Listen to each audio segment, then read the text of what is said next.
miliki. Aku menceritakan kepadanya bahwa aku memiliki 40 keping emas. Dia bertanya, "Di mana kau simpan?" Aku mengatakan, "Di bawah lenganku." Dia tertawa dan meninggalkanku sendiri. Penjahat lainnya datang dan menanyakan hal yang sama. Dan aku pun mengatakan hal yang sebenarnya. Dia juga meninggalkanku sendirian.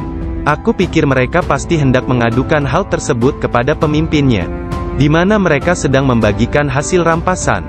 Pemimpin mereka bertanya tentang barang berharga milikku. Aku mengatakan kepadanya bahwa aku memiliki 40 keping emas yang dijahit di mantelku di bawah ketiak.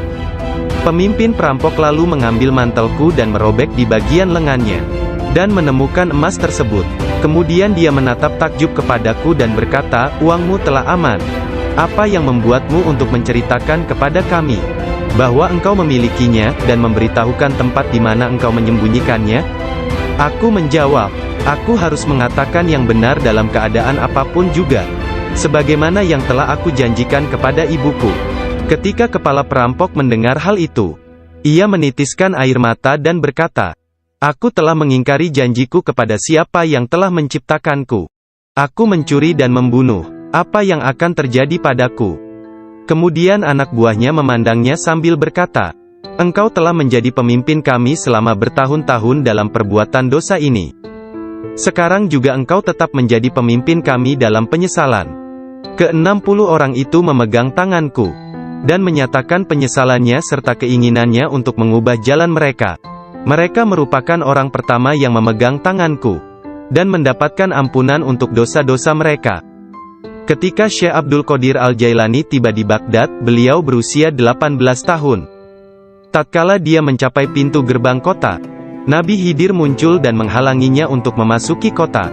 Nabi Khidir berkata kepadanya, bahwasanya hal itu ia lakukan atas perintah Allah, agar ia tidak memasuki kota Baghdad hingga 7 tahun ke depan. Nabi Khidir membawanya ke sebuah runtuhan di gurun pasir dan berkata, "Diamlah engkau di sini dan jangan meninggalkan tempat ini." Syekh Abdul Qadir Al-Jailani tetap tinggal di sana selama 3 tahun. Setiap tahunnya Khidir datang kepadanya, dan berkata kepadanya di mana dirinya harus tinggal. Syekh Abdul Qadir Al-Jailani bercerita tentang masa 3 tahun yang dilaluinya tersebut. Saat dalam proses mujahadah dan riyadah. "Selama aku tinggal di gurun, di luar kota Baghdad, semua keindahan dunia telah datang menggodaku. Allah telah memberikanku kemenangan atasnya. Nafsuku mengunjungiku setiap hari, dalam wujud dan bentukku sendiri dan meminta untuk menjadi temannya. Ketika aku akan menolaknya, ia hendak menyerangku. Allah memberiku kemenangan dalam perlawananku. Dan pada waktunya, aku dapat menjadikannya tawananku, dan menahannya bersamaku selama tahun-tahun itu, serta memaksanya untuk tinggal di runtuhan padang pasir. 1 tahun penuh, aku telah makan rerumputan dan akar-akarnya yang kutemukan. Dan aku tidak minum air apapun. Tahun yang lain aku minum air, tetapi tidak makan apapun. Tahun selanjutnya aku makan, tidak minum ataupun tidur. Sepanjang waktu itu, aku hidup dalam runtuhan dari istana raja-raja kuno Parsi di Kurb. Aku berjalan dengan kaki telanjang, tanpa alas kaki di atas duri padang pasir, dan tidak merasakan apapun. Setiap kali aku melihat sebuah batu atau bukit yang terjal, aku memanjatnya. Aku tidak memberikan istirahat 1 menit pun, atau menyenangkan nafsuku kepada keinginan-keinginan rendah badaniyah, jasmaniku. Pada akhir dari masa 7 tahun itu, aku mendengar satu suara pada suatu malam, "Hai Abdul Qadir, engkau sekarang diizinkan memasuki kota Baghdad." Aku tiba di Baghdad dan melewatkan beberapa hari di sana. Tetapi aku tidak dapat berada di sana dalam keadaan yang penuh hasutan, kejahatan, tipu daya, yang telah menjadi kebiasaan kota. Lalu untuk menyelamatkan diriku sendiri dari kejahatan kota, yang telah mengalami kemerosotan akhlak, guna menyelamatkan keimananku, aku meninggalkannya. Hanya kitab suci Al-Quran yang kubawa bersamaku. Saat tiba di pintu gerbang, dalam perjalanan untuk berkholwat di padang pasir, aku mendengar satu suara, "Kemana engkau hendak pergi?" Kata suara itu, "Kembalilah, engkau harus melayani orang-orang." "Apa yang dapat kupedulikan tentang orang lain?" sanggahku. "Aku ingin menyelamatkan keimananku." "Kembalilah dan jangan pernah merasa bimbang terhadap keimananmu. Suara itu melanjutkan, tidak ada sesuatu pun yang akan membahayakanmu. Aku sungguh tidak dapat melihat orang yang berkata tersebut. Kemudian sesuatu terjadi padaku. Aku terputus dari keadaan lahiriah. Lalu tenggelam dalam keadaan tafakur. Sampai hari berikutnya, aku memusatkan pikiran pada sebuah harapan dan berdoa kepada Allah, agar Dia membukakan selubung untukku, sehingga aku tahu apa yang harus aku lakukan. Hari berikutnya, ketika tengah berkeliling di sebuah permukiman bernama Muzafariyah, seorang lelaki yang sebelumnya tidak pernah kulihat, membuka pintu rumahnya dan mempersilakanku untuk masuk. Mari Abdul Qadir. Ketika aku sampai di pintunya, dia berkata, katakan kepadaku, apa yang engkau harapkan dari Allah? Doa apa yang telah engkau panjatkan kemarin? Saat itu aku ketakutan, namun diliputi penuh ketakjuban. Aku tidak dapat menemukan kata-kata untuk menjawabnya. Lelaki itu memandang ke wajahku, dan menghempaskan pintu dengan kasar, hingga membuat debu yang berkumpul di sekelilingku terbang menutupi seluruh tubuhku. Aku berjalan pergi sambil mempertanyakan apa yang telah kuminta dari Allah sehari sebelumnya. Kemudian ingatlah aku segera balik arah untuk kembali, dan mengatakan kepada lelaki tersebut. Tetapi aku tidak dapat menemukannya, baik rumah ataupun dirinya. Aku sangat bimbang, ketika menyadari bahwa dia adalah khalifah. Mendengar kisahnya, sang khalifah meneteskan air mata dan berkata, sungguh, Syekh Abdul Qadir Al-Jailani adalah orang yang hebat. Lalu, khalifah pergi sendiri menemui Syekh. Pada pertemuan tersebut, Syekh memberinya banyak nasihat, dan khalifah tak bisa membendung air matanya dan terus menangis. Meskipun sangat belas kasihan, dan memiliki pribadi dan sikap yang sangat baik, lemah lembut dan mencintai, menepati janji, adil dan keras dalam pengadilannya, Syekh Abdul Qadir Al-Jailani tidak pernah memperlihatkan kemarahan. Apabila kesalahan tersebut hanya menyangkut pribadinya, tetapi sesuatu kesalahan yang dilakukan terhadap keimanan dan agama, dia akan marah besar dan memberi hukuman yang berat. Syekh Abu Najib As-Surawardi menceritakan, pada tahun 523 Hijriyah, aku bersama Syekh Hamad, guru Syekh Abdul Qadir Al-Jailani yang juga hadir. Ketika itu Syekh Abdul Qadir Al-Jailani membuat pernyataan keras. Mendengar itu, Syekh Hamad berkata kepadanya, wahai Abdul Qadir, engkau berbicara terlalu angkuh. Aku khawatir Allah tidak ridha kepadamu. Syekh Abdul Qadir Al-Jailani meletakkan tangannya di atas dada Syekh Hamad lalu berkata, lihat telapak tanganku dengan mata hati, dan berkata lagi, dan katakan kepadaku, apa yang tertulis di atasnya? Ketika Syekh Hamad tidak dapat mengatakannya, Syekh Abdul Qadir Al-Jailani mengangkat tangan dari dada Syekh Hamad, dan memperlihatkan tangan tersebut kepadanya. Di atasnya tertulis tulisan bercahaya, yakni, dia menerima 70 janji dari Allah, bahwa dia tidak akan pernah dikecewakan. Syekh Hamad melihatnya. Dia berkata, tidak akan pernah ada yang mampu keberatan pada orang yang diberkati dengan janji ilahiyah seperti itu. Tidak ada seorang pun dapat berkeberatan kepadanya. Allah Ta'ala memberkati siapa saja yang Dia kehendaki di antara hamba-hambanya. Syekh Abdul Qadir Al-Jailani sering berkata, tidak ada seorang pun di antara muridku akan mati, sebelum mereka taubat penuh penyesalan.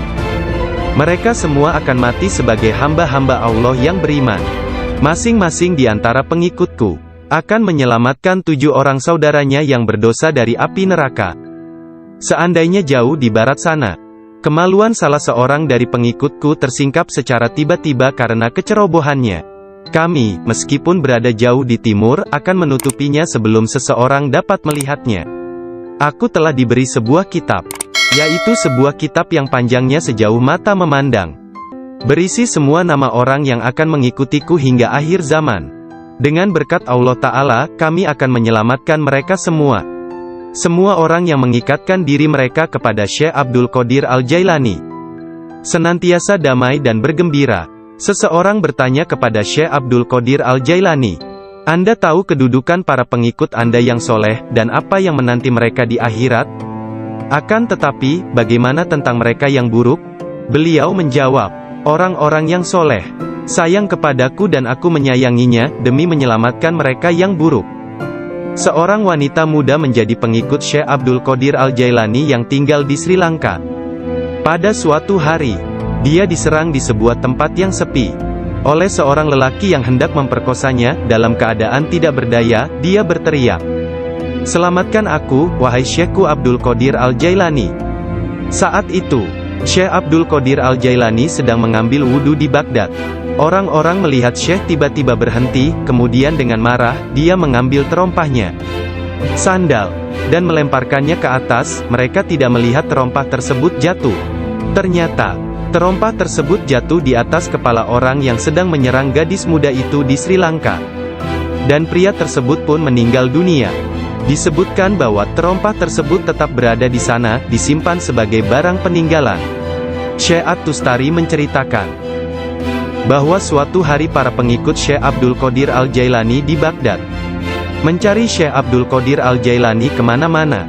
Tiba-tiba seseorang berkata kepada mereka bahwa dirinya telah melihat Syekh Abdul Qadir Al-Jailani sedang berjalan menuju ke Sungai Tigris. Lalu para muridnya berlarian menuju ke sana hendak menyusulnya. Ketika sampai di sungai tersebut, mereka melihat syekhnya itu sedang berada di tengah sungai, berjalan di atas air menuju ke arah mereka. Semua ikan pada waktu itu menjulurkan kepalanya ke atas permukaan air dan memberi salam kepada Syekh Abdul Qadir Al-Jailani. Hal itu terjadi pada waktu sholat zuhur. Mereka melihat di atas mereka selembar sejadah yang luas membentang di atas kepala mereka, menutupi seluruh langit. Sajadah tersebut berwarna hijau dan di permukaannya bersulamkan ayat-ayat dari emas dan perak. Sejadah tersebut melayang seperti sejadah terbangnya Nabi Sulaiman dan turun ke bumi. Orang-orang merasa takjub, diam dan dengan tenang mereka berjalan menuju kepadanya. Syekh Abdul Qadir Al-Jailani berpakaian indah, melangkah di atas sejadah tersebut, dan memimpin mereka melakukan sholat di atasnya. Ketika dia mengangkat tangannya dan mengucapkan Allahu Akbar, seluruhnya seolah-olah menggemakan suara yang sama. Ketika dia berdoa, para malaikat dari 7 petala langit dalam paduan suara mengulang doanya. Ketika dia mengucapkan, "Segala puji syukur hanya bagi Allah semata," sebuah cahaya hijau keluar dari mulutnya, menyelimuti langit. Pada akhir sholat setelah salam, Syekh Abdul Qadir Al-Jailani membuka kedua tangannya dan berkata, "Ya Allah ya Tuhanku, demi leluhurku Nabi Muhammad kekasihmu, dan demi orang-orang di antara ciptaanmu yang takut dan mencintaimu, jangan ambil sesuatu dari para pengikutku, sampai mereka dimaafkan dari dosa-dosanya, dan sampai keimanan mereka sempurna." Pada saat itu, setiap orang mendengar dengungan senandung dari para malaikat dan mengatakan, "Amin." Mereka juga mengikuti para malaikat dengan mengucapkan amin. Kemudian mereka mendengar satu suara hatif dari dalam diri mereka, kata-kata, "Bergembiralah, aku telah menerima doa kalian." Rasulullah bersabda, "Seorang guru yang sempurna adalah bagaikan seorang nabi bagi kaumnya."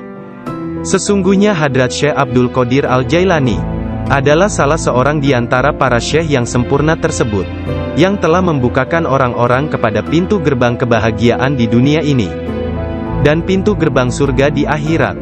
Setelah Syekh Abdul Qadir Al-Jailani menguasai nafsunya, dan menjadi seorang yang sempurna, serta hanya dengan diilhami perintah Rasulullah, dia menjadi seorang syekh dan menjalin hubungan dengan orang-orang. Dirinya senantiasa mengikuti teladan dari leluhurnya Nabi Muhammad, Rasulullah. Ketika pengaruh ajaran Syekh Abdul Qadir Al-Jailani tersebar ke seluruh pelosok dunia, banyak di antara murid-muridnya mendapat kedudukan penting dan banyak pejabat, pegawai pemerintah, yang menjadi muridnya sesuai kemampuan mereka, kualitas dunia dalam batin dan tingkatan spiritual. Dia memerintahkan banyak di antara murid-muridnya untuk bertindak sebagai wakil-wakilnya. Di antaranya ada yang menjadi guru spiritual dan yang lainnya sebagai hakim. Bahkan di antara muridnya ada yang menjabat sebagai gubernur dan para pemegang kekuasaan dunia. Syekh Abdul Qadir Al-Jailani telah menyerahkan diri secara mutlak kepada Allah Azza wa Jalla. Malam-malamnya berlalu dengan sedikit atau bahkan tanpa tidur, dalam doa dan muraqabah menyendiri. Dia menghabiskan hari-harinya sebagai seorang pengikut sejati Nabi Muhammad, dalam berkhidmat dalam kemanusiaan 3 kali dalam seminggu. Dia selalu menyampaikan pengajian umum kepada puluhan ribu manusia, setiap hari di waktu pagi dan petang.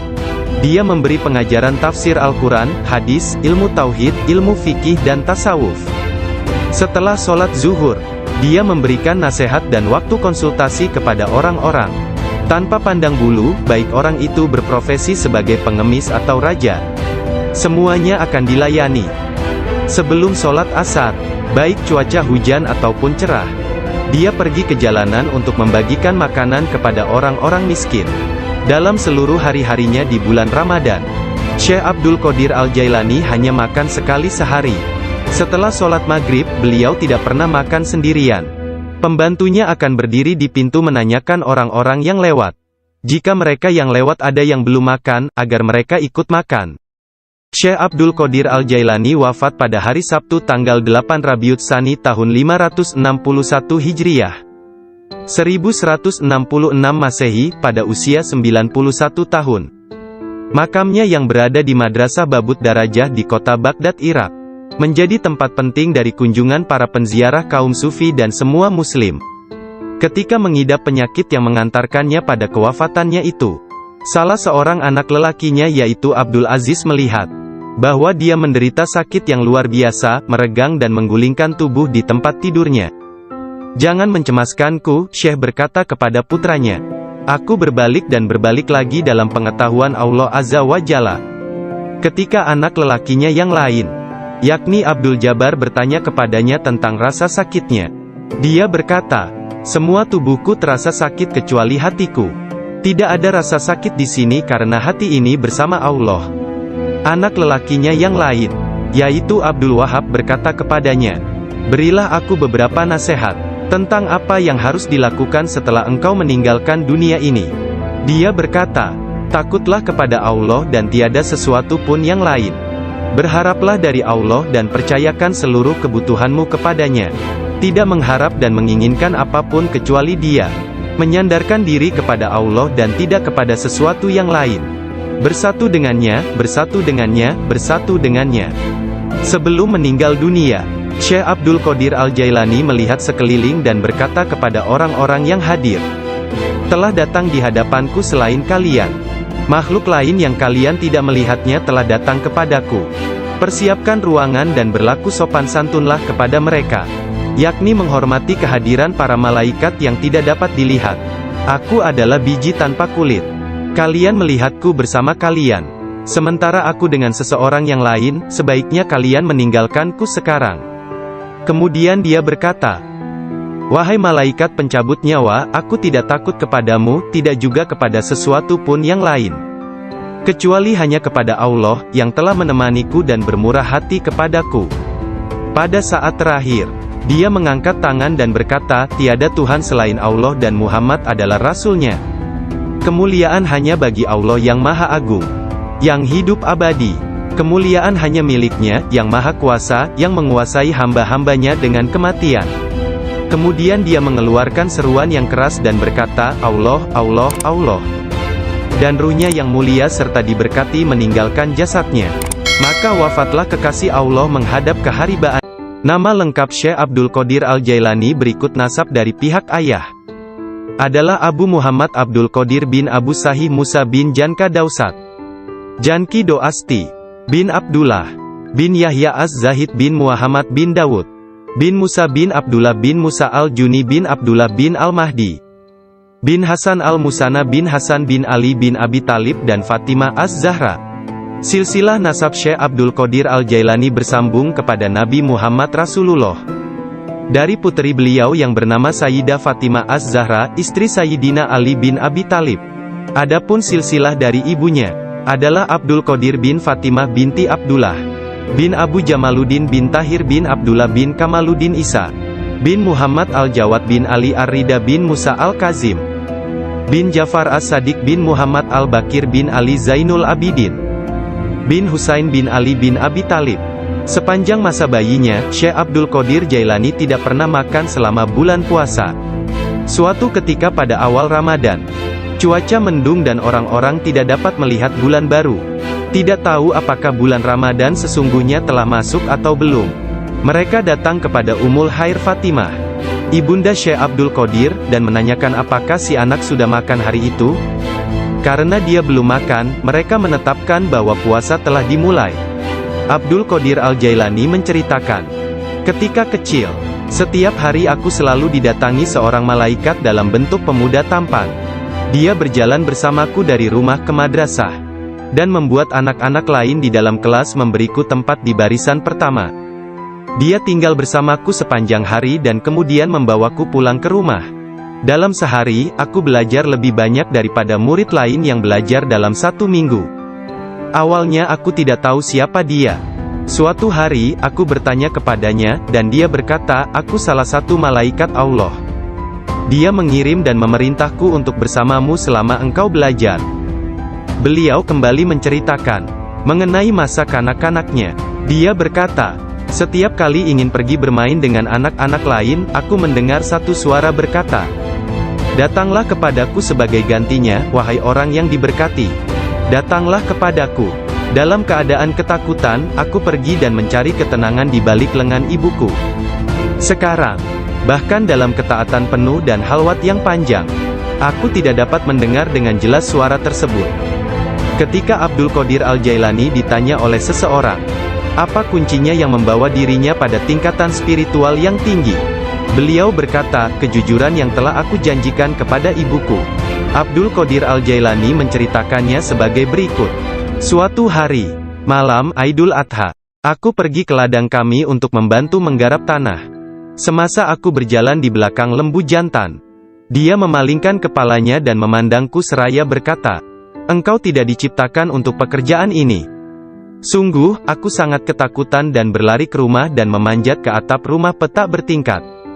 Ketika melihat keluar, tiba-tiba aku melihat para jemaah haji sedang berkumpul wukuf di Padang Arafah di Arabia, tepat di depanku. Lalu aku segera pergi menemui ibuku, yang waktu itu sudah menjadi janda, dan meminta kepadanya, "Kirimlah aku ke jalan kebenaran, dan berilah aku izin untuk pergi ke Baghdad, untuk mendapatkan ilmu pengetahuan bersama-sama orang bijak, dan orang-orang yang dekat kepada Allah Azza wa Jalla." Ibu bertanya kepadaku, "Apa alasan permintaanmu yang tiba-tiba tersebut?" Aku mengatakan kepadanya apa yang telah terjadi pada diriku. Beliau menangis mendengar ceritaku, lalu mengeluarkan 80 keping emas. Semuanya adalah warisan ayahku. Dia menyisihkan 40 untuk saudaraku yang laki-laki. 40 keping lainnya dijahit di bagian ketiak mantelku. Kemudian dia mengizinkan untuk meninggalkan dirinya. Sebelum membiarkan aku pergi, beliau menasehatiku bahwa aku harus berkata benar dan menjadi orang yang jujur apapun yang terjadi. Ibu melepas kepergianku dengan kata-kata, "Mudah-mudahan Allah melindungi dan membimbingmu wahai anakku. Aku memisahkan diriku sendiri dari orang yang paling mencintaiku karena Allah. Aku tahu bahwa aku tidak akan dapat melihatmu sampai hari pengadilan terakhir tiba." Aku bergabung dengan sebuah kafilah yang pergi ke Baghdad. Ketika kami telah meninggalkan kota Hamadan, sekelompok perampok jalanan, 60 penunggang kuda yang gagah menyerang kami. Mereka mengambil segala sesuatu yang dibawa kafilah tersebut. Salah seorang di antara mereka datang kepadaku dan bertanya, "Hai anak muda, harta apa yang engkau miliki?" Aku menceritakan kepadanya bahwa aku memiliki 40 keping emas. Dia bertanya, "Di mana kau simpan?" Aku mengatakan, "Di bawah lenganku." Dia tertawa dan meninggalkanku sendiri.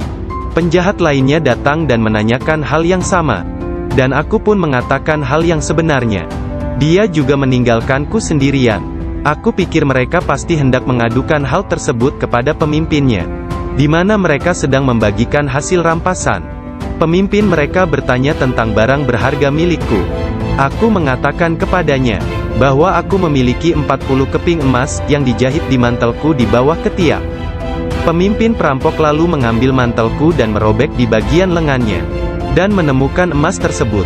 Kemudian dia menatap takjub kepadaku dan berkata, "Uangmu telah aman. Apa yang membuatmu untuk menceritakan kepada kami bahwa engkau memilikinya, dan memberitahukan tempat di mana engkau menyembunyikannya?"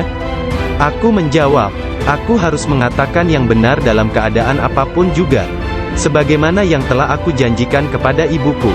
Ketika kepala perampok mendengar hal itu, ia menitiskan air mata dan berkata, "Aku telah mengingkari janjiku kepada siapa yang telah menciptakanku. Aku mencuri dan membunuh. Apa yang akan terjadi padaku?" Kemudian anak buahnya memandangnya sambil berkata, Engkau telah menjadi pemimpin kami selama bertahun-tahun dalam perbuatan dosa ini. Sekarang juga engkau tetap menjadi pemimpin kami dalam penyesalan. Ke-60 orang itu memegang tanganku, dan menyatakan penyesalannya serta keinginannya untuk mengubah jalan mereka. Mereka merupakan orang pertama yang memegang tanganku, dan mendapatkan ampunan untuk dosa-dosa mereka. Ketika Syekh Abdul Qadir Al-Jailani tiba di Baghdad, beliau berusia 18 tahun. Tatkala dia mencapai pintu gerbang kota, Nabi Khidir muncul dan menghalanginya untuk memasuki kota. Nabi Khidir berkata kepadanya, bahwasanya hal itu ia lakukan atas perintah Allah, agar ia tidak memasuki kota Baghdad hingga 7 tahun ke depan. Nabi Khidir membawanya ke sebuah runtuhan di gurun pasir dan berkata, "Diamlah engkau di sini dan jangan meninggalkan tempat ini." Syekh Abdul Qadir Al-Jailani tetap tinggal di sana selama 3 tahun. Setiap tahunnya Khidir datang kepadanya, dan berkata kepadanya di mana dirinya harus tinggal. Syekh Abdul Qadir Al-Jailani bercerita tentang masa 3 tahun yang dilaluinya tersebut. Saat dalam proses mujahadah dan riyadah. Selama aku tinggal di gurun, di luar kota Baghdad, semua keindahan dunia telah datang menggodaku. Allah telah memberikanku kemenangan atasnya. Nafsuku mengunjungiku setiap hari, dalam wujud dan bentukku sendiri dan meminta untuk menjadi temannya. Ketika aku akan menolaknya, ia hendak menyerangku. Allah memberiku kemenangan dalam perlawananku. Dan pada waktunya, aku dapat menjadikannya tawananku, dan menahannya bersamaku selama tahun-tahun itu, serta memaksanya untuk tinggal di runtuhan padang pasir.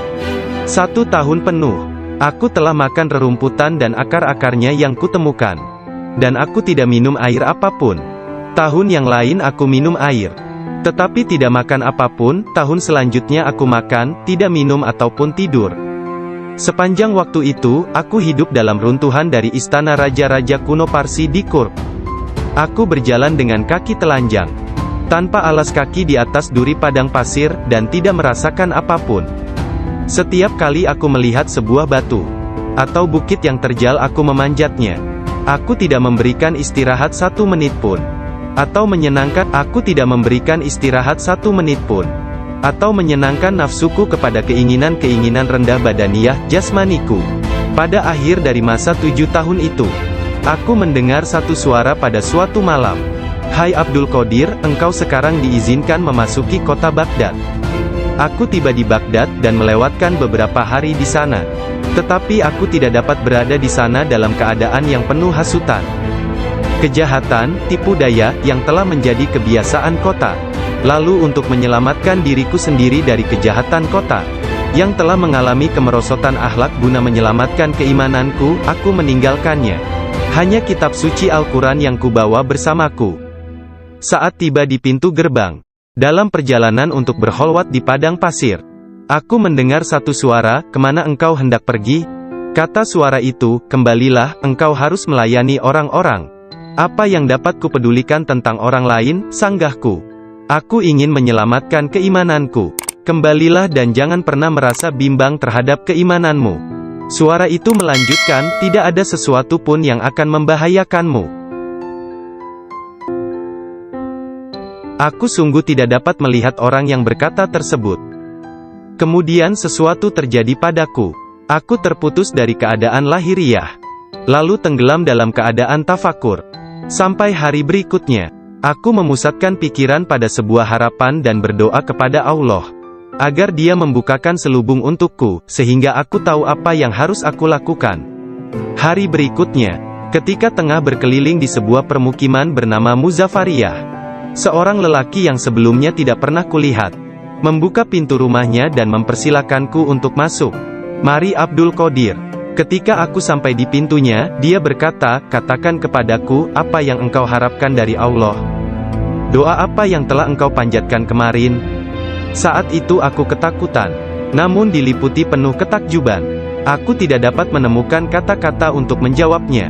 Lelaki itu memandang ke wajahku, dan menghempaskan pintu dengan kasar, hingga membuat debu yang berkumpul di sekelilingku terbang menutupi seluruh tubuhku.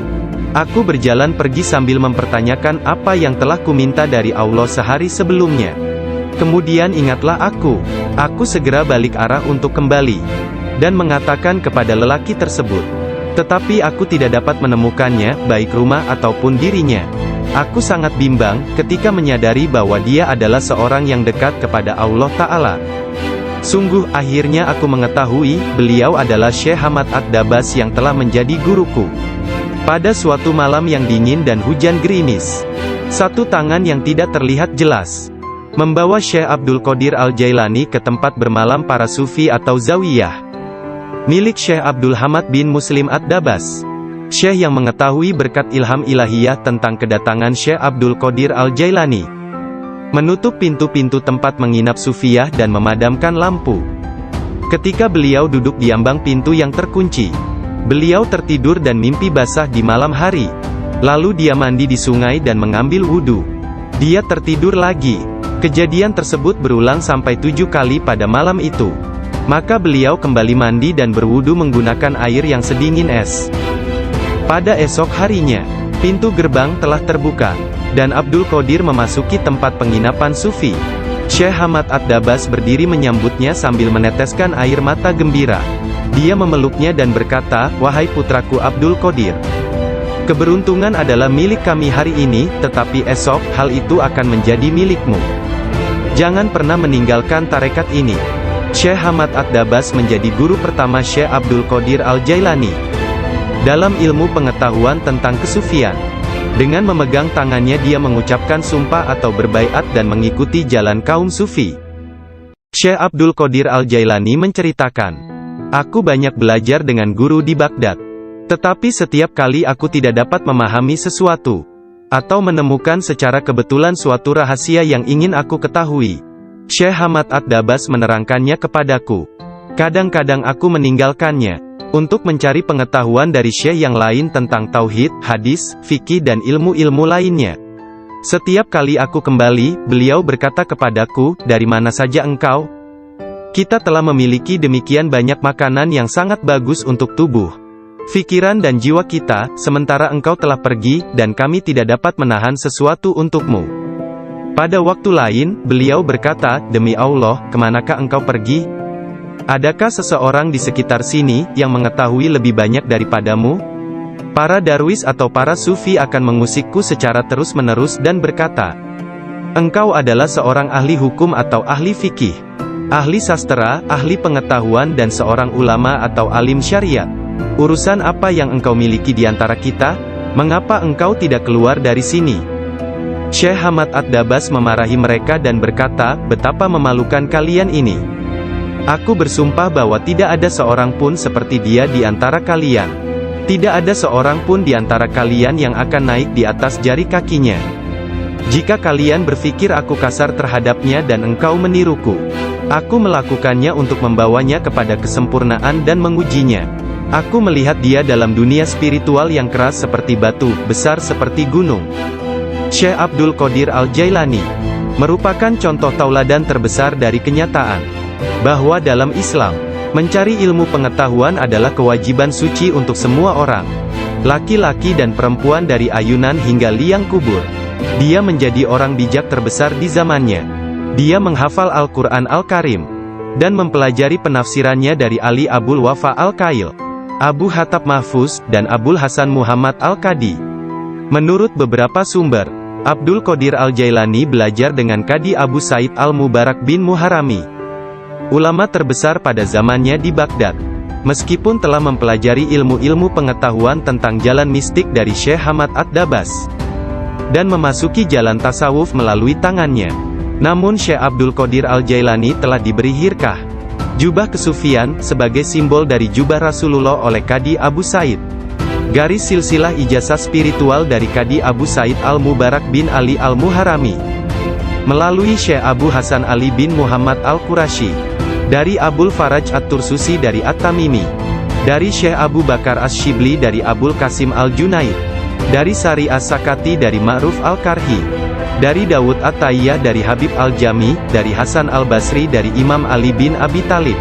Imam Ali menerima hirkah, jubah kesufian, dari tangan mulia Nabi Muhammad kekasih Allah, Tuhan semesta alam, dan beliau menerimanya dari malaikat utama Jibril alaihi salam, yang menerimanya dari kebenaran Tuhan, Allah Azza wa Jalla. Seseorang bertanya kepada Syekh Abdul Qadir Al-Jailani, apakah yang dia terima dari Allah Ta'ala? Beliau menjawab tingkah laku dan pengetahuan yang baik. Qadi Abu Said Al-Muharrami berkata, sesungguhnya Abdul Qadir Al-Jailani menerima hirkah dari tanganku. Tetapi aku juga menerima hirkah dari tangannya. Qadi Abu Said Al-Muharrami mengajar di sebuah madrasah miliknya sendiri, di Babul Az di Baghdad. Kemudian dia memberikan madrasah tersebut kepada Syekh Abdul Qadir Al-Jailani, yang mulai mengajar di sana. Syekh Abdul Qadir Al-Jailani telah berusia 50 tahun lebih pada waktu itu. Kata-kata dan ucapannya mempesona dan menakjubkan, sehingga menggugah hati orang-orang yang mendengarnya. Para murid dan jemaahnya semakin berkembang pesat dalam jumlah yang banyak, sehingga tidak ada tempat, baik di dalam ataupun di sekitar madrasah tersebut, untuk menampung para pengikutnya. Syekh Abdul Qadir Al-Jailani berkata mengenai permulaan mengajarnya. Pada suatu pagi aku melihat Rasulullah, beliau bertanya kepadaku, mengapa engkau tidak berbicara? Aku berkata, aku adalah orang Persia, bagaimana aku dapat berbicara dengan bahasa Arab yang indah dari Baghdad? Buka mulutmu, beliau berkata, dan kulakukan perintah beliau. Nabi Muhammad lantas meniup nafasnya ke mulutku 7 kali. Lalu berkata, pergilah, tunjukilah umat manusia, dan ajaklah mereka kepada jalan Tuhanmu, dengan bijak dan kata-kata indah. Aku menjalankan sholat zuhur, dan aku melihat orang telah ramai sedang menungguku berbicara. Ketika melihat mereka, aku menjadi gembira, namun lidahku seakan-akan terkunci. Kemudian aku melihat Imam Ali bin Abi Thalib yang diberkati. Dia mendatangiku dan memintaku untuk membuka mulut. Kemudian meniupkan nafasnya sendiri ke dalam mulutku sebanyak 6 kali. Aku bertanya, mengapa Anda tidak melakukannya sebanyak 7 kali, seperti yang dilakukan Rasulullah? Sayyidina Ali berkata, karena rasa hormatku kepada Rasulullah. Kemudian Sayyidina Ali pun menghilang. Dari mulutku yang terbuka, keluarlah kata-kata, sesungguhnya fikiran adalah juru selam. Menyelam jauh ke dalam lautan hati untuk menemukan mutiara kebijaksanaan. Ketika dia membawanya ke pantai kemakhlukannya, dia tumpah dalam bentuk kata-kata dari bibirnya. Dan dengan itu, dia membeli ketaatan tak ternilai di pasar-pasar ibadah Allah. Kemudian aku berkata, dalam suatu malam, seperti salah satu dari malamku, jika seseorang di antaramu hendak membunuh keinginan-keinginan rendahnya, kematian akan terasa begitu manis, sehingga engkau tidak akan dapat merasakan sesuatu yang lain di dunia ini. Sejak saat itu, walau bagaimanapun keadaannya, sekalipun bangun atau tidur, aku tetap mempertahankan tugasku mengajar. Banyak sekali pengetahuan tentang keimanan dan agama dalam diriku. Jika tidak berbicara dan menuangkannya keluar, aku akan merasakan bahwa hal itu akan menenggelamkan diriku. Ketika pertama kali mengajar, aku hanya mempunyai 2 atau 3 orang murid saja. Ketika mereka mendengarku, jumlah mereka bertambah menjadi 70.000 orang. Madrasahnya maupun lingkungan di sekitarnya tidak dapat menampung para pengikutnya. Oleh sebab itu, dicarilah tempat yang lebih luas. Orang kaya dan orang miskin di Baghdad turut membantu dalam penambahan bangunan-bangunan yang baru. Mereka yang kaya membantu dengan dana, sedangkan yang miskin membantu dengan tenaga mereka, termasuklah kaum perempuan, yang turut membantu bekerja. Kelak Syekh Abdul Qadir Al-Jailani merupakan seorang imam, ahli dalam masalah-masalah keagamaan, tauhid dan fikih, dan pemimpin dari mazhab Syafi'i dan Hambali dalam Islam. Beliau adalah seorang yang sangat bijaksana dan berpengetahuan luas. Doanya segera dikabulkan, baik ketika berdoa untuk kebaikan dan berdoa untuk hukuman. Dia adalah seorang yang banyak melakukan karomah. Manusia sempurna, yang selalu sadar serta ingat kepada Allah Azza wa Jalla. Muraqabah, berfikir, menerima dan memberi pelajaran. Dia mempunyai hati yang lembut, sifat yang mulia dan wajah yang selalu tersenyum. Dia orang yang peka dan memiliki sikap yang sangat baik. Berakhlak dalam tabiat serta dermawan dalam memberi materi dan nasihat serta pengetahuan. Dia mencintai orang-orang, tetapi secara khususnya, terhadap orang-orang yang beriman dan mengabdikan diri, serta beribadah kepada Zat yang Maha Esa, menolong kepada siapa yang beriman. Dia tampan, selalu berpakaian rapi, pembicaraannya tidak berlebihan dan sia-sia. Apabila berbicara, meskipun dia berbicara dengan cepat. Tetapi setiap kata dan suku katanya yang keluar, terdengar jelas. Beliau berbicara dengan penuh keindahan, dan dia berbicara kebenaran. Berbicara tentang kebenaran tanpa ragu-ragu.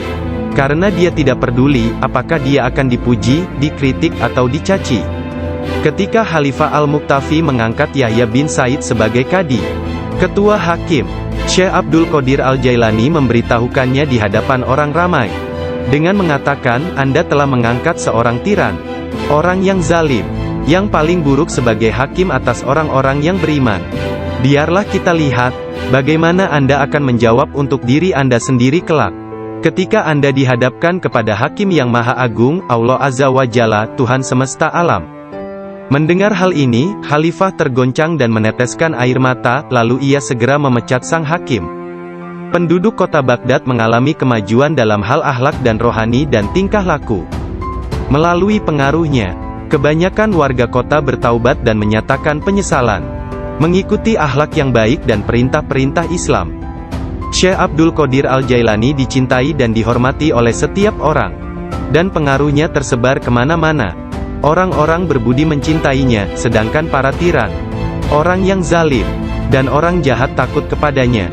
Banyak orang termasuk para raja, menteri dan orang-orang bijak datang kepadanya, untuk menanyakan persoalan-persoalan, dan mencari penyelesaiannya. Bahkan banyak orang Yahudi dan Nasrani, menerima Islam melaluinya. Dalam pengajaran dan pelayanannya kepada umat manusia, dia menggunakan sifat-sifat yang diwarisi oleh Yang Maha Tinggi. Syekh Abdul Qadir Al-Jailani berkata, seorang syekh spiritual bukan seorang guru yang sebenarnya, kecuali kalau dirinya memiliki 12 sifat. Dua di antara sifat-sifat tersebut adalah sifat-sifat Allah yang Maha Tinggi, yaitu menyembunyikan kesalahan manusia dan ciptaan yang lain. Tidak hanya dari orang-orang lain tetapi bahkan dari diri mereka sendiri. Dan memiliki rasa kasih dan kemauan memaafkan untuk dosa yang terburuk sekalipun. Dua sifat diwarisi oleh Nabi Muhammad, yaitu cinta dan lemah lembut. Sayyidina Abu Bakar As-Siddiq yang pertama dari keempat khalifah, seorang syekh sejati, mewarisi kebenaran, kejujuran, dan keikhlasan hati, juga ketaatan dan kedermawanan. Dari Sayyidina Umar bin Khattab, yaitu keadilan dan menekankan kebenaran serta mencegah kesalahan. Dari Sayyidina Utsman bin Affan, yaitu kerendahan hati dan bangun serta berdoa ketika manusia lainnya dalam keadaan tertidur. Dan dari Sayyidina Ali bin Abi Thalib, yaitu pengetahuan dan keteguhan hati serta keberanian. Syekh Abdul Qadir Al-Jailani sangat sayang kepada puluhan ribu pengikutnya, sebagaimana seorang ayah sayang kepada anaknya. Dia mengetahui nama dan memperhatikan masalah-masalah duniawi, juga keadaan spiritual mereka. Dia membantu dan menyelamatkan mereka dari bencana kemalangan, bahkan jika mereka berada di tempat jauh sekalipun. Dia adalah seorang ayah bersama anak-anaknya, dan memperlakukan mereka dengan penuh kelembutan dan keharuan. Kepada orang yang lebih tua darinya, dia seolah-olah menjadi lebih tua daripada mereka, dan memperlakukan mereka dengan hormat. Dia menjalin persahabatan dengan kalangan orang miskin dan lemah, serta tidak pernah mencari teman di antara orang-orang terkenal dan berkuasa. Orang-orang seperti itu memperlakukannya seolah-olah raja dari segala raja. Salah seorang dari anak lelaki pembantunya menceritakan bahwa ayahnya, Muhammad bin Al-Haidir, melayani Syekh Abdul Qadir Al-Jailani selama 13 tahun. Dirinya tidak pernah melihat seekor lalat hinggap pada dirinya, dan tidak pula dia pernah melihat membuang ingus di halayak ramai. Meskipun Tuan Syekh memperlakukan kaum lemah dan miskin dengan rasa hormat yang besar, pembantunya tidak pernah melihatnya berdiri ketika para sultan datang mengunjunginya, dan tidak pula dia mengunjungi mereka, atau dia tidak memakan makanan mereka kecuali sekali. Ketika seorang raja datang berkunjung kepadanya, dia meninggalkan ruang jamuan, dan datang kembali setelah raja dan pesta jamuannya selesai, sehingga mereka akan menyambutnya dengan berdiri. Ketika dia menulis surat kepada Khalifah, Khalifah mengatakan bahwa Syekh Abdul Qadir Al-Jailani memerintahkannya untuk melakukan ini atau itu, dan bahwa hal itu merupakan kewajiban bagi Khalifah untuk mentaatinya, karena dia adalah pemimpin mereka. Apabila Khalifah menerima surat seperti itu, Dia akan mencium surat itu sebelum dia membacanya dan berkata, Syekh Abdul Qadir Al-Jailani benar. Sesungguhnya dia mengatakan kebenaran.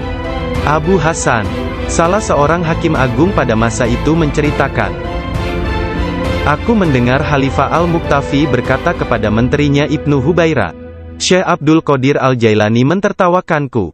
Dan hal itu amat jelas bagi orang-orang di sekitarnya, bahwa yang dia maksudkan adalah aku.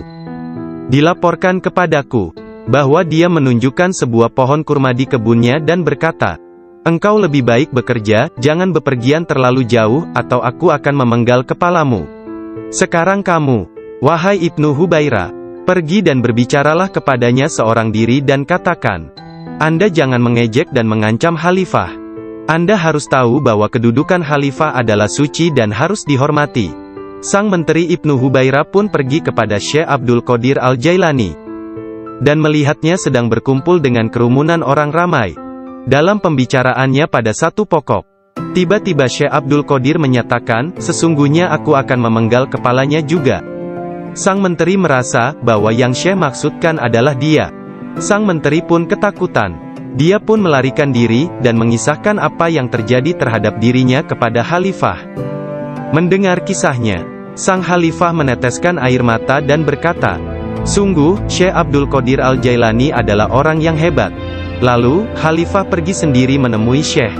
Pada pertemuan tersebut, Syekh memberinya banyak nasihat, dan Khalifah tak bisa membendung air matanya dan terus menangis. Meskipun sangat belas kasihan, dan memiliki pribadi dan sikap yang sangat baik, lemah lembut dan mencintai, menepati janji, adil dan keras dalam pengadilannya, Syekh Abdul Qadir Al-Jailani tidak pernah memperlihatkan kemarahan. Apabila kesalahan tersebut hanya menyangkut pribadinya, tetapi sesuatu kesalahan yang dilakukan terhadap keimanan dan agama, dia akan marah besar dan memberi hukuman yang berat. Syekh Abu Najib As-Surawardi menceritakan, pada tahun 523 Hijriah, aku bersama Syekh Hamad, guru Syekh Abdul Qadir Al-Jailani yang juga hadir. Ketika itu Syekh Abdul Qadir Al-Jailani membuat pernyataan keras. Mendengar itu, Syekh Hamad berkata kepadanya, wahai Abdul Qadir, engkau berbicara terlalu angkuh. Aku khawatir Allah tidak ridha kepadamu. Syekh Abdul Qadir Al-Jailani meletakkan tangannya di atas dada Syekh Hamad lalu berkata, lihat telapak tanganku dengan mata hati, dan berkata lagi, dan katakan kepadaku, apa yang tertulis di atasnya? Ketika Syekh Hamad tidak dapat mengatakannya, Syekh Abdul Qadir Al-Jailani mengangkat tangan dari dada Syekh Hamad, dan memperlihatkan tangan tersebut kepadanya, ada yang belum makan, agar mereka ikut makan. Syekh Abdul Qadir Al-Jailani wafat pada hari Sabtu tanggal 8 Rabiul Tsani tahun 561 Hijriah. 1166 Masehi, pada usia 91 tahun. Makamnya yang berada di Madrasah Babut Darajah di kota Baghdad, Irak, menjadi tempat penting dari kunjungan para penziarah kaum sufi dan semua muslim. Ketika mengidap penyakit yang mengantarkannya pada kewafatannya itu, salah seorang anak lelakinya yaitu Abdul Aziz melihat bahwa dia menderita sakit yang luar biasa, meregang dan menggulingkan tubuh di tempat tidurnya. Jangan mencemaskanku, Syekh berkata kepada putranya. Aku berbalik dan berbalik lagi dalam pengetahuan Allah Azza wa Jalla. Ketika anak lelakinya yang lain, yakni Abdul Jabbar bertanya kepadanya tentang rasa sakitnya, dia berkata, semua tubuhku terasa sakit kecuali hatiku. Tidak ada rasa sakit di sini karena hati ini bersama Allah. Anak lelakinya yang lain, yaitu Abdul Wahab berkata kepadanya, berilah aku beberapa nasihat tentang apa yang harus dilakukan setelah engkau meninggalkan dunia ini. Dia berkata, takutlah kepada Allah dan tiada sesuatu pun yang lain. Berharaplah dari Allah dan percayakan seluruh kebutuhanmu kepadanya. Tidak mengharap dan menginginkan apapun kecuali Dia. Menyandarkan diri kepada Allah dan tidak kepada sesuatu yang lain. Bersatu dengannya, bersatu dengannya, bersatu dengannya. Sebelum meninggal dunia, Syekh Abdul Qadir Al-Jailani melihat sekeliling dan berkata kepada orang-orang yang hadir, telah datang di hadapanku selain kalian. Makhluk lain yang kalian tidak melihatnya telah datang kepadaku. Persiapkan ruangan dan berlaku sopan santunlah kepada mereka, yakni menghormati kehadiran para malaikat yang tidak dapat dilihat. Aku adalah biji tanpa kulit. Kalian melihatku bersama kalian. Sementara aku dengan seseorang yang lain, sebaiknya kalian meninggalkanku sekarang. Kemudian dia berkata, wahai malaikat pencabut nyawa, aku tidak takut kepadamu, tidak juga kepada sesuatu pun yang lain. Kecuali hanya kepada Allah, yang telah menemaniku dan bermurah hati kepadaku. Pada saat terakhir, dia mengangkat tangan dan berkata, tiada Tuhan selain Allah dan Muhammad adalah Rasul-Nya. Kemuliaan hanya bagi Allah yang Maha Agung, yang hidup abadi. Kemuliaan hanya milik-Nya, yang Maha Kuasa, yang menguasai hamba-hambanya dengan kematian. Kemudian dia mengeluarkan seruan yang keras dan berkata, Allah, Allah, Allah. Dan ruhnya yang mulia serta diberkati meninggalkan jasadnya. Maka wafatlah kekasih Allah menghadap keharibaan. Nama lengkap Syekh Abdul Qadir Al-Jailani berikut nasab dari pihak ayah.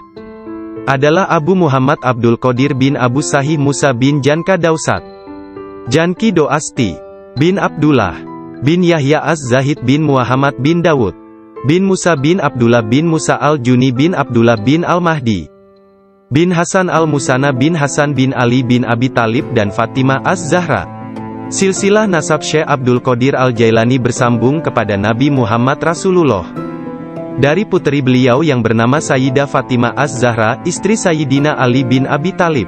Adapun silsilah dari ibunya adalah Abdul Qadir bin Fatimah binti Abdullah, bin Abu Jamaluddin bin Tahir bin Abdullah bin Kamaluddin Isa, bin Muhammad Al-Jawad bin Ali Ar-Rida bin Musa Al-Kazim, bin Jafar As-Sadiq bin Muhammad Al-Bakir bin Ali Zainul Abidin, bin Husain bin Ali bin Abi Talib. Sepanjang masa bayinya, Syekh Abdul Qadir Jailani tidak pernah makan selama bulan puasa. Suatu ketika pada awal Ramadan, cuaca mendung dan orang-orang tidak dapat melihat bulan baru. Tidak tahu apakah bulan Ramadan sesungguhnya telah masuk atau belum. Mereka datang kepada Ummul Khair Fatimah, ibunda Syekh Abdul Qadir, dan menanyakan apakah si anak sudah makan hari itu. Karena dia belum makan, mereka menetapkan bahwa puasa telah dimulai. Abdul Qadir Al-Jailani menceritakan, ketika kecil, setiap hari aku selalu didatangi seorang malaikat dalam bentuk pemuda tampan. Dia berjalan bersamaku dari rumah ke madrasah, dan membuat anak-anak lain di dalam kelas memberiku tempat di barisan pertama. Dia tinggal bersamaku sepanjang hari dan kemudian membawaku pulang ke rumah. Dalam sehari, aku belajar lebih banyak daripada murid lain yang belajar dalam satu minggu. Awalnya aku tidak tahu siapa dia. Suatu hari, aku bertanya kepadanya, dan dia berkata, aku salah satu malaikat Allah. Dia mengirim dan memerintahku untuk bersamamu selama engkau belajar. Beliau kembali menceritakan mengenai masa kanak-kanaknya. Dia berkata, setiap kali ingin pergi bermain dengan anak-anak lain, aku mendengar satu suara berkata, datanglah kepadaku sebagai gantinya, wahai orang yang diberkati. Datanglah kepadaku. Dalam keadaan ketakutan, aku pergi dan mencari ketenangan di balik lengan ibuku. Sekarang, bahkan dalam ketaatan penuh dan halwat yang panjang, aku tidak dapat mendengar dengan jelas suara tersebut. Ketika Abdul Qadir Al-Jailani ditanya oleh seseorang, apa kuncinya yang membawa dirinya pada tingkatan spiritual yang tinggi? Beliau berkata, kejujuran yang telah aku janjikan kepada ibuku. Abdul Qadir Al-Jailani menceritakannya sebagai berikut. Suatu hari, malam Idul Adha, aku pergi ke ladang kami untuk membantu menggarap tanah. Semasa aku berjalan di belakang lembu jantan, dia memalingkan kepalanya dan memandangku seraya berkata, engkau tidak diciptakan untuk pekerjaan ini. Sungguh, aku sangat ketakutan dan berlari ke rumah dan memanjat ke atap rumah petak bertingkat. Ketika melihat keluar, tiba-tiba aku melihat para jemaah haji sedang berkumpul wukuf di Padang Arafah, di Arabia, tepat di depanku. Lalu aku segera pergi menemui ibuku, yang waktu itu sudah menjadi janda, dan meminta kepadanya, kirimlah aku ke jalan kebenaran, dan berilah aku izin untuk pergi ke Baghdad, untuk mendapatkan ilmu pengetahuan bersama-sama orang bijak, dan orang-orang yang dekat kepada Allah Azza wa Jalla. Ibu bertanya kepadaku, apa alasan permintaanmu yang tiba-tiba tersebut? Aku mengatakan kepadanya, apa yang telah terjadi pada diriku. Beliau menangis mendengar ceritaku, lalu mengeluarkan 80 keping emas. Semuanya adalah warisan ayahku. Dia menyisihkan 40 untuk saudaraku yang laki-laki. 40 keping lainnya dijahit di bagian ketiak mantelku.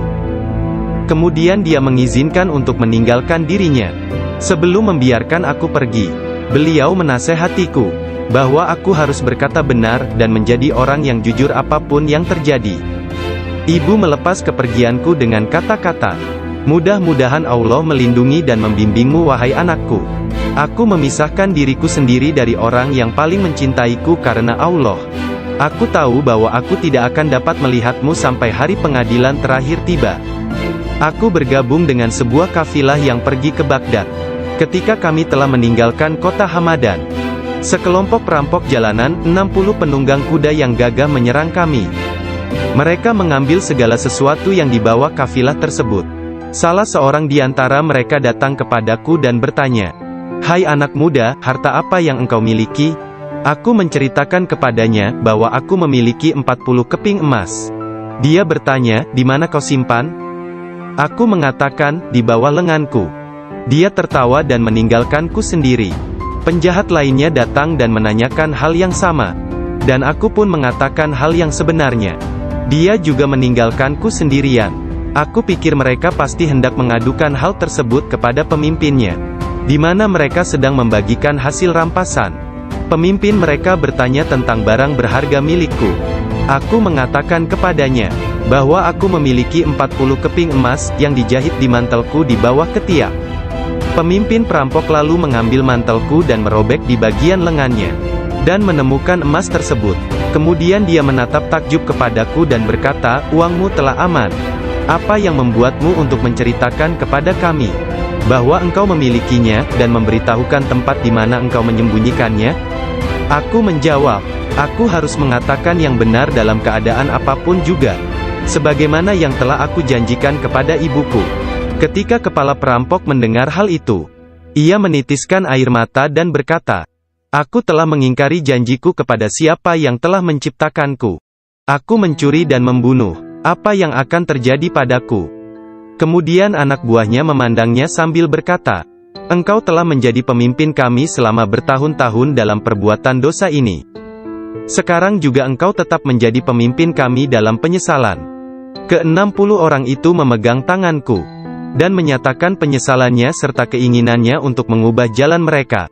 Mereka merupakan orang pertama yang memegang tanganku, dan mendapatkan ampunan untuk dosa-dosa mereka. Ketika Syekh Abdul Qadir Al-Jailani tiba di Baghdad, beliau berusia 18 tahun. Tatkala dia mencapai pintu gerbang kota, Nabi Khidir muncul dan menghalanginya untuk memasuki kota. Nabi Khidir berkata kepadanya, bahwasanya hal itu ia lakukan atas perintah Allah, agar ia tidak memasuki kota Baghdad hingga 7 tahun ke depan. Nabi Khidir membawanya ke sebuah runtuhan di gurun pasir dan berkata, "Diamlah engkau di sini dan jangan meninggalkan tempat ini." Syekh Abdul Qadir Al-Jailani tetap tinggal di sana selama 3 tahun.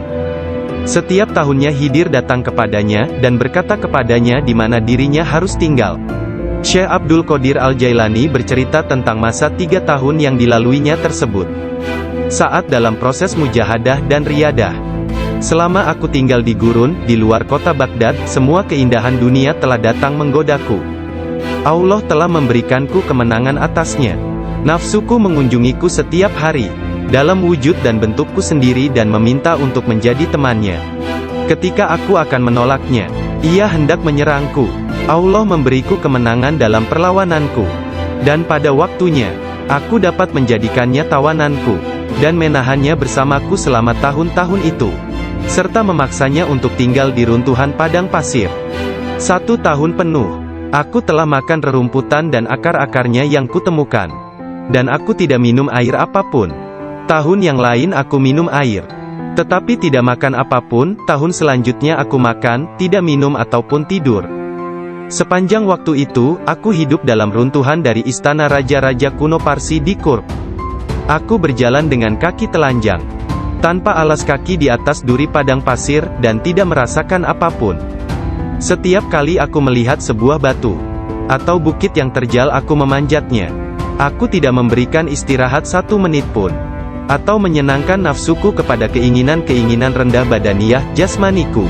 Pada akhir dari masa 7 tahun itu, aku mendengar satu suara pada suatu malam. Hai Abdul Qadir, engkau sekarang diizinkan memasuki kota Baghdad. Aku tiba di Baghdad dan melewatkan beberapa hari di sana. Tetapi aku tidak dapat berada di sana dalam keadaan yang penuh hasutan, kejahatan, tipu daya, yang telah menjadi kebiasaan kota. Lalu untuk menyelamatkan diriku sendiri dari kejahatan kota, yang telah mengalami kemerosotan akhlak guna menyelamatkan keimananku, aku meninggalkannya. Hanya kitab suci Al-Quran yang kubawa bersamaku. Saat tiba di pintu gerbang, dalam perjalanan untuk berkholwat di padang pasir, aku mendengar satu suara, "Kemana engkau hendak pergi?" Kata suara itu, "Kembalilah, engkau harus melayani orang-orang. Apa yang dapat kupedulikan tentang orang lain?" Sanggahku. Aku ingin menyelamatkan keimananku. "Kembalilah dan jangan pernah merasa bimbang terhadap keimananmu." Suara itu melanjutkan, "Tidak ada sesuatu pun yang akan membahayakanmu." Aku sungguh tidak dapat melihat orang yang berkata tersebut. Kemudian sesuatu terjadi padaku. Aku terputus dari keadaan lahiriah, lalu tenggelam dalam keadaan tafakur. Sampai hari berikutnya, aku memusatkan pikiran pada sebuah harapan dan berdoa kepada Allah, agar Dia membukakan selubung untukku, sehingga aku tahu apa yang harus aku lakukan. Hari berikutnya, ketika tengah berkeliling di sebuah permukiman bernama Muzafariyah, seorang lelaki yang sebelumnya tidak pernah kulihat, membuka pintu rumahnya dan mempersilakanku untuk masuk. "Mari Abdul Qadir." Ketika aku sampai di pintunya, dia berkata, "Katakan kepadaku, apa yang engkau harapkan dari Allah? Doa apa yang telah engkau panjatkan kemarin?" Saat itu aku ketakutan, namun diliputi penuh ketakjuban. Aku tidak dapat menemukan kata-kata untuk menjawabnya. Lelaki itu memandang ke wajahku, dan menghempaskan pintu dengan kasar, hingga membuat debu yang berkumpul di sekelilingku terbang menutupi seluruh tubuhku. Aku berjalan pergi sambil mempertanyakan apa yang telah kuminta dari Allah sehari sebelumnya. Kemudian ingatlah aku. Aku segera balik arah untuk kembali, dan mengatakan kepada lelaki tersebut. Tetapi aku tidak dapat menemukannya, baik rumah ataupun dirinya. Aku sangat bimbang, ketika menyadari bahwa dia adalah seorang yang dekat kepada Allah Ta'ala. Sungguh, akhirnya aku mengetahui, beliau adalah Syekh Hamad Ad-Dabas yang telah menjadi guruku. Pada suatu malam yang dingin dan hujan gerimis, satu tangan yang tidak terlihat jelas membawa Syekh Abdul Qadir Al-Jailani ke tempat bermalam para sufi atau zawiyah, milik Syekh Abdul Hamad bin Muslim Ad-Dabas. Syekh yang mengetahui berkat ilham ilahiyah tentang kedatangan Syekh Abdul Qadir Al-Jailani, menutup pintu-pintu tempat menginap sufiyah dan memadamkan lampu. Ketika beliau duduk di ambang pintu yang terkunci, beliau tertidur dan mimpi basah di malam hari. Lalu dia mandi di sungai dan mengambil wudhu. Dia tertidur lagi. Kejadian tersebut berulang sampai 7 kali pada malam itu. Maka beliau kembali mandi dan berwudhu menggunakan air yang sedingin es. Pada esok harinya, pintu gerbang telah terbuka, dan Abdul Qadir memasuki tempat penginapan sufi. Syekh Hamad Ad-Dabas berdiri menyambutnya sambil meneteskan air mata gembira. Dia memeluknya dan berkata, "Wahai putraku Abdul Qadir, keberuntungan adalah milik kami hari ini, tetapi esok, hal itu akan menjadi milikmu. Jangan pernah meninggalkan tarekat ini." Syekh Hamad Ad-Dabas menjadi guru pertama Syekh Abdul Qadir Al-Jailani dalam ilmu pengetahuan tentang kesufian. Dengan memegang tangannya dia mengucapkan sumpah atau berbaiat dan mengikuti jalan kaum sufi. Syekh Abdul Qadir Al-Jailani menceritakan, "Aku banyak belajar dengan guru di Baghdad. Tetapi setiap kali aku tidak dapat memahami sesuatu, atau menemukan secara kebetulan suatu rahasia yang ingin aku ketahui, Syekh Hamad Ad-Dabas menerangkannya kepadaku. Kadang-kadang aku meninggalkannya untuk mencari pengetahuan dari syekh yang lain tentang tauhid, hadis, fikih dan ilmu-ilmu lainnya. Setiap kali aku kembali, beliau berkata kepadaku, 'Dari mana saja engkau?' Kita telah memiliki demikian banyak makanan yang sangat bagus untuk tubuh, pikiran dan jiwa kita, sementara engkau telah pergi, dan kami tidak dapat menahan sesuatu untukmu." Pada waktu lain, beliau berkata, "Demi Allah, kemanakah engkau pergi? Adakah seseorang di sekitar sini, yang mengetahui lebih banyak daripadamu?" Para darwis atau para sufi akan mengusikku secara terus-menerus dan berkata, "Engkau adalah seorang ahli hukum atau ahli fikih. ahli sastra, ahli pengetahuan dan seorang ulama atau alim syariat. Urusan apa yang engkau miliki di antara kita? Mengapa engkau tidak keluar dari sini?" Syekh Hamad Ad-Dabas memarahi mereka dan berkata, "Betapa memalukan kalian ini. Aku bersumpah bahwa tidak ada seorang pun seperti dia di antara kalian. Tidak ada seorang pun di antara kalian yang akan naik di atas jari kakinya. Jika kalian berpikir aku kasar terhadapnya dan engkau meniruku, aku melakukannya untuk membawanya kepada kesempurnaan dan mengujinya. Aku melihat dia dalam dunia spiritual yang keras seperti batu, besar seperti gunung." Syekh Abdul Qadir Al-Jailani merupakan contoh tauladan terbesar dari kenyataan bahwa dalam Islam, mencari ilmu pengetahuan adalah kewajiban suci untuk semua orang, laki-laki dan perempuan dari ayunan hingga liang kubur. Dia menjadi orang bijak terbesar di zamannya. Dia menghafal Al-Quran Al-Karim dan mempelajari penafsirannya dari Ali Abul Wafa Al-Kail, Abu Hatab Mahfuz, dan Abul Hasan Muhammad Al-Qadi. Menurut beberapa sumber, Abdul Qadir Al-Jailani belajar dengan Qadi Abu Said Al-Mubarak bin Muharami, ulama terbesar pada zamannya di Baghdad.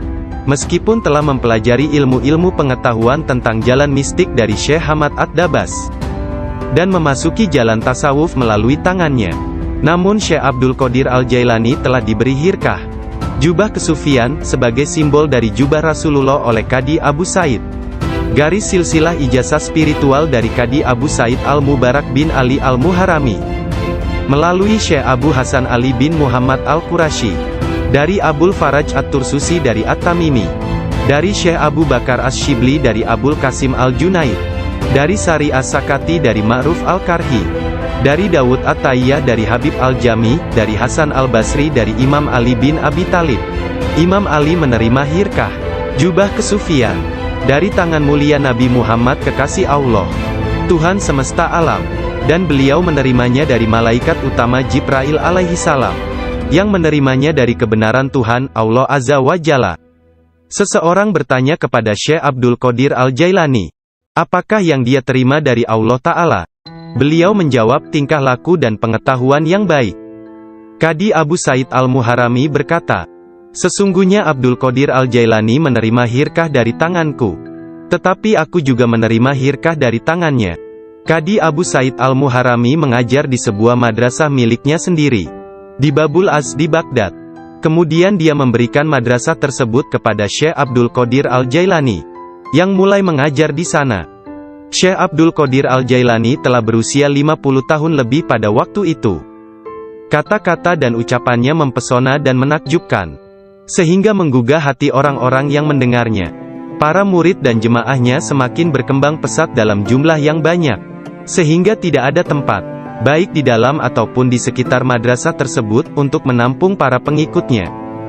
Syekh Abdul Qadir Al-Jailani berkata mengenai permulaan mengajarnya, "Pada suatu pagi aku melihat Rasulullah, beliau bertanya kepadaku, 'Mengapa engkau tidak berbicara?' Aku berkata, 'Aku adalah orang Persia, bagaimana aku dapat berbicara dengannya?' 'Hai anak muda, harta apa yang engkau miliki?' Aku menceritakan kepadanya bahwa aku memiliki 40 keping emas. Dia bertanya, 'Di mana kau simpan?' Aku mengatakan, 'Di bawah lenganku.'